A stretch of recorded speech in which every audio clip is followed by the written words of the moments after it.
Hi, Andrea Morissette-Grusini, founder and CEO of WetheP. Welcome. I'm really thrilled to bring to you today Bridget Siljander. Bridget is in my personal view, kind of a rock star and an up-and-coming, important civic asset. Not that she hasn't been in the past, but she's really got some powerful energies and some impressive work that she's doing. And it's really relatable to particularly single mom like me and anybody who cares about children and how they and their growth and development through the years, including when they become adults, is constructive to us as a society. So thank you for coming. It's really exciting to have you here. And I just want to start out by noting that Bridget and I met at an event organized by a Facebook friend of all things. So we didn't know each other before social media, which is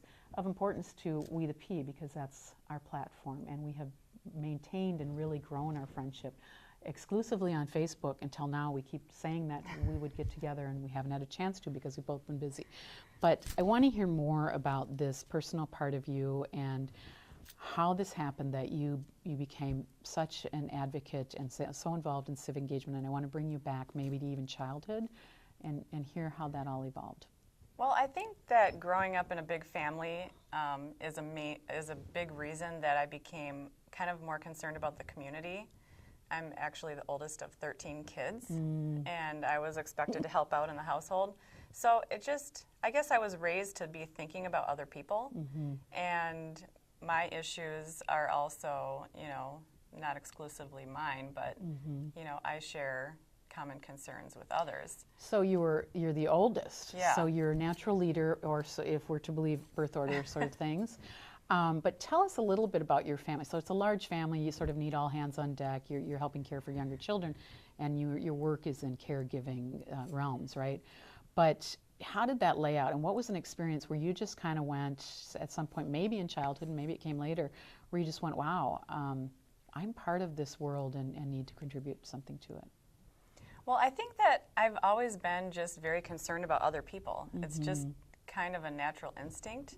I mean, I have, just not with my family, but, I grew up in a very tight-knit church community where we, were very much a part of each other's lives. Right. So, but I remember when I was maybe 6 years old or so, maybe a little bit older, I wrote a book. I used to make these storybooks. You're not waiting, and like most of us wait until adulthood to even consider that. Well, I don't think they would be published, but you never know. But I remember writing that I wanted to adopt 100 children, and so I think I just was always very much thinking about how other people were doing, and I guess having to care for my brothers and sisters kind of just cultivated me as a caregiver, which is what I've done professionally now for over 20 years. And with 100 proposed children or dreamed of children and all your siblings, you understood, I'm guessing, that there's a lot of variety in any mix of people. And then you began to grow up and you had a daughter you had one daughter, not 100, but you'll share with us later how you actually do have sort of 100 kids, but one daughter of your own to start. Yes. So tell us how that brought you into your work. Well, I wanted to adopt 100 kids. Oh, that's right. That's right. So, okay, fair enough. But so I think about that sometimes and how symbolic that might be really in what I'm currently doing. But okay, so I have one daughter, and I was a teen single mom. How old? I was 18, and I think people were surprised that I was on this path of being a teen single mom because growing up I was very religious and I helped my family and I was very academic. I went to college when I was 15 years old through a special program. And but, things happen. I left my church. I was basically displaced, Because of the pregnancy or? Well, the faith community that I grew up in is very tight-knit. Okay. So I was kind of stigmatized because I was kind of wrestling with how aligned do I really feel with this faith community. Got it. So Which I is left. what teens do. Yeah. So I left this church, Mm-hmm. and then that totally disrupted my life, and I was kind of without a community, without a family.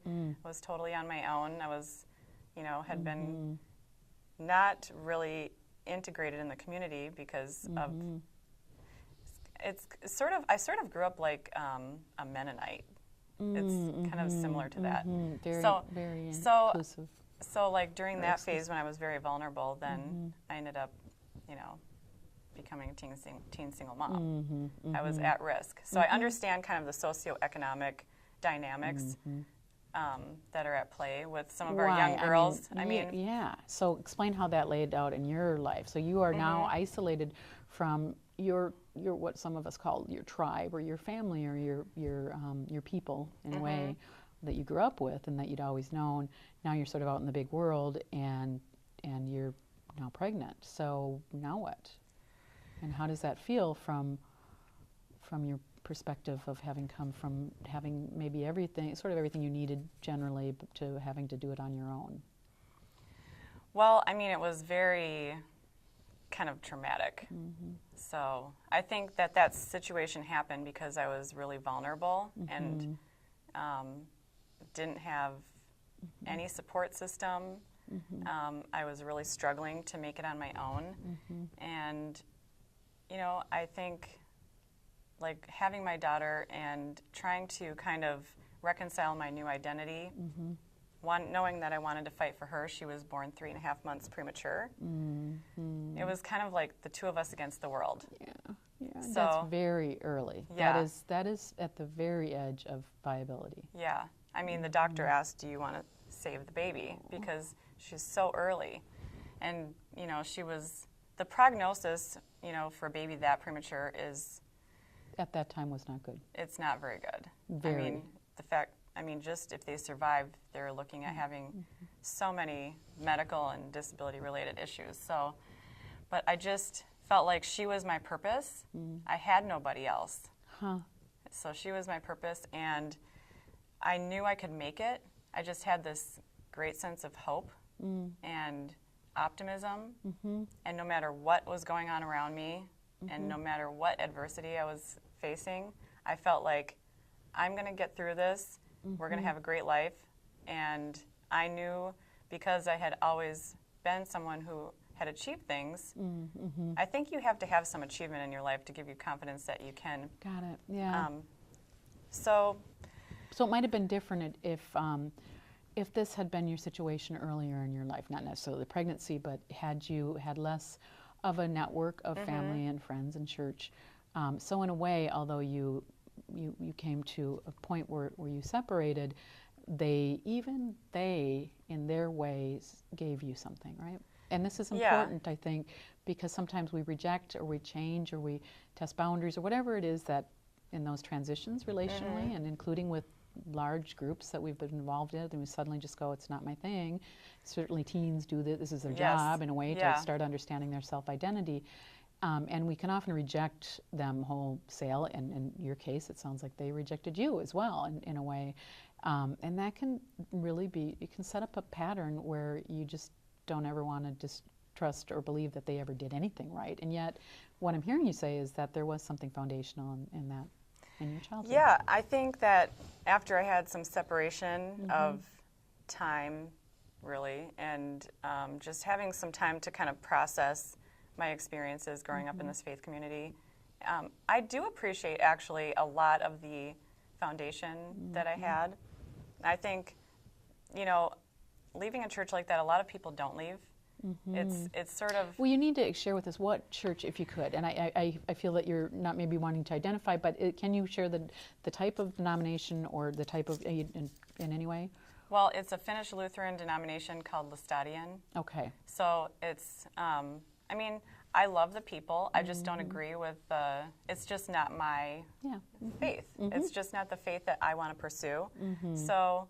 I don't have anything against anybody personally. Right. It's just very hard though, because it's such a tight-knit community and people don't really leave, and you are treated differently when you do leave, and you know, maybe people could be more thoughtful about that. But I do appreciate the education and the upbringing and the traditions that I had, even more and more as I get older.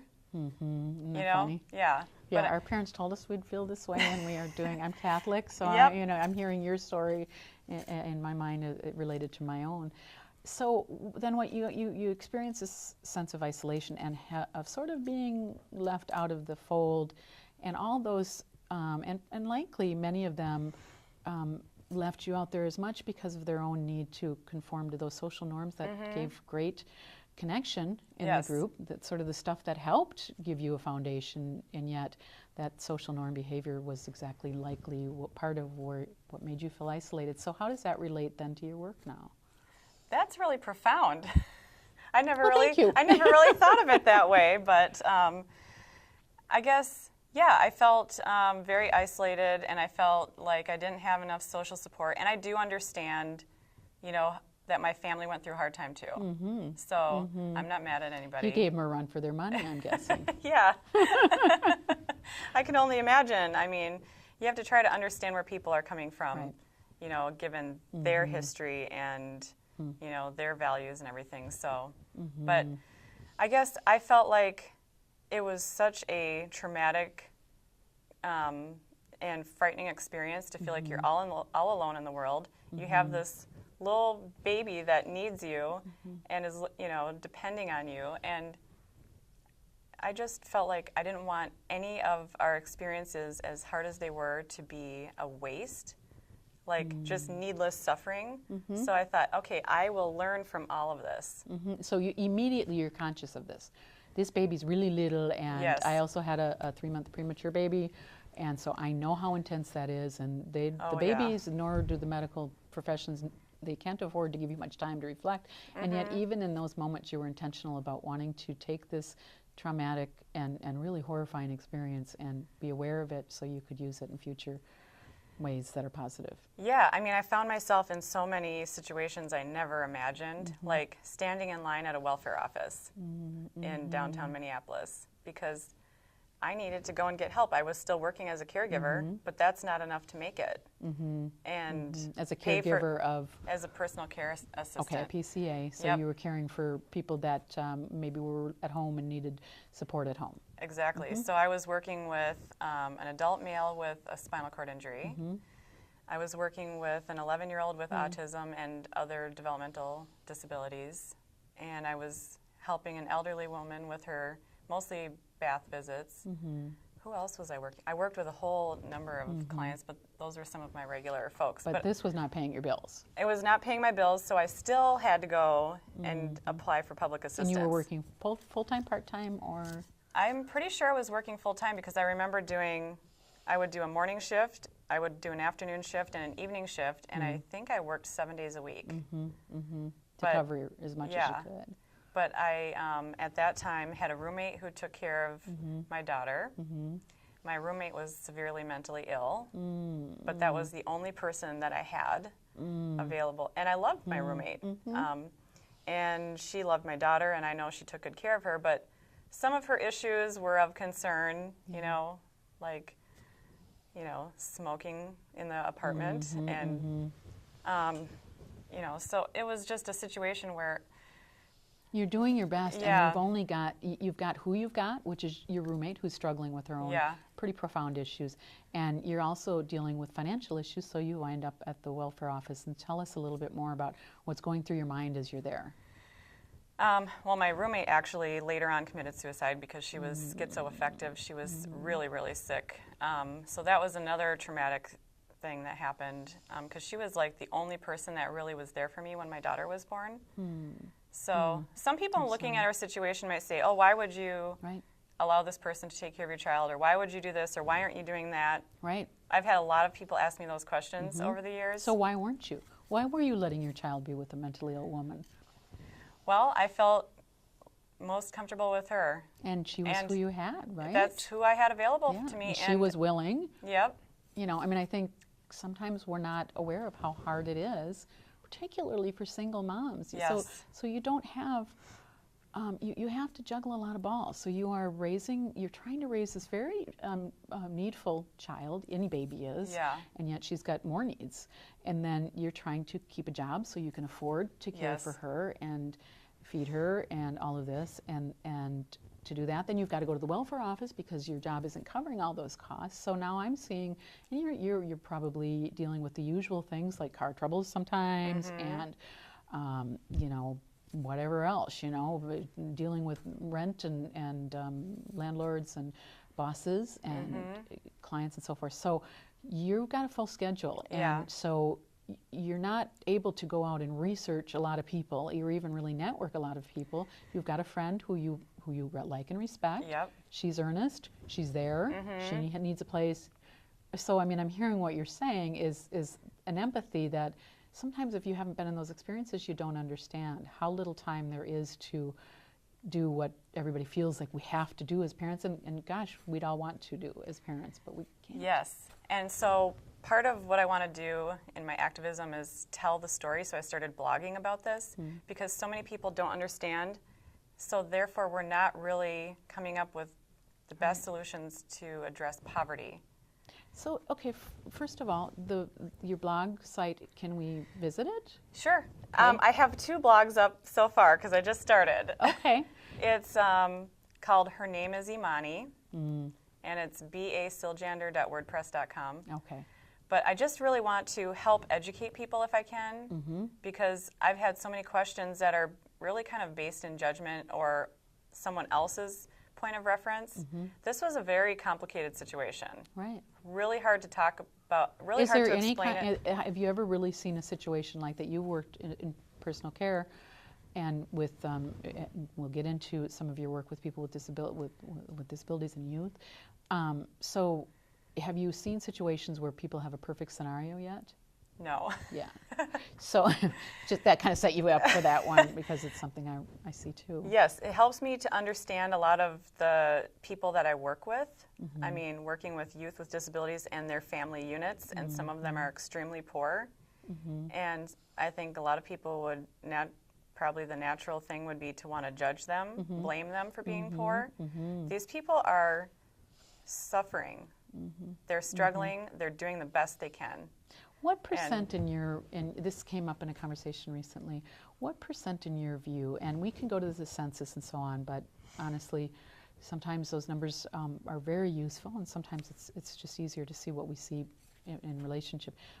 What percentage aren't trying to work or are sort of living off of the benefits? And I'm not saying that none do, but is there a lot that are just sort of going, running down to the welfare office, or is that a minority or a majority? From my experience, I think people who are poor and having to access public assistance, I think they're oppressed.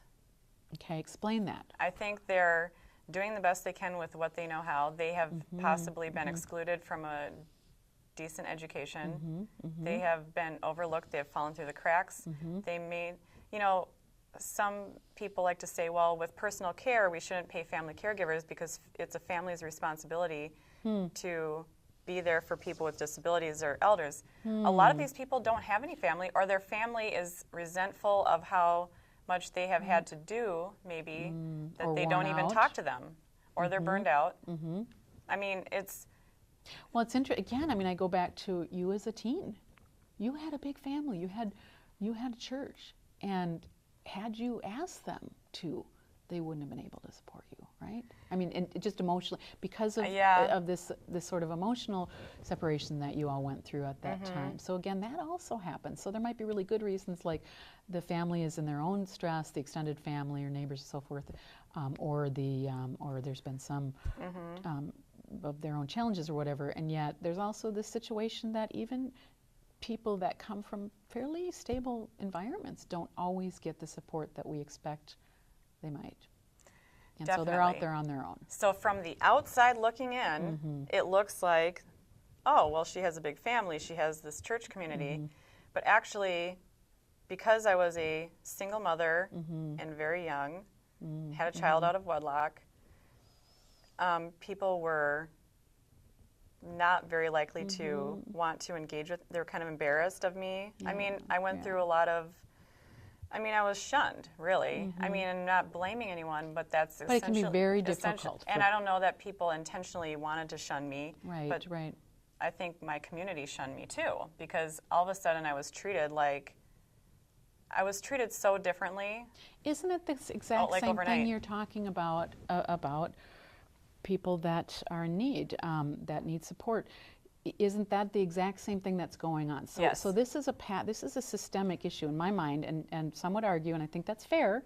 I think there are those among us that maybe could push a little bit harder, but we don't really know the whole scenario, so it's very hard for me to name who exactly those might be or what sectors of society. But the point I'm getting at is the reason that your family and church didn't support you probably wasn't because they didn't want to, but because of the social pressures on them not to support you. And right? now I can understand and appreciate that. At the time, I thought, why did everyone abandon me? Right. Whereas, and how dare they? And this is what we all say. How dare they abandon their own child and grandchild? But what we don't peel back is that other piece of it. Yes. There was risk for them to take care of you. Definitely. Social risk.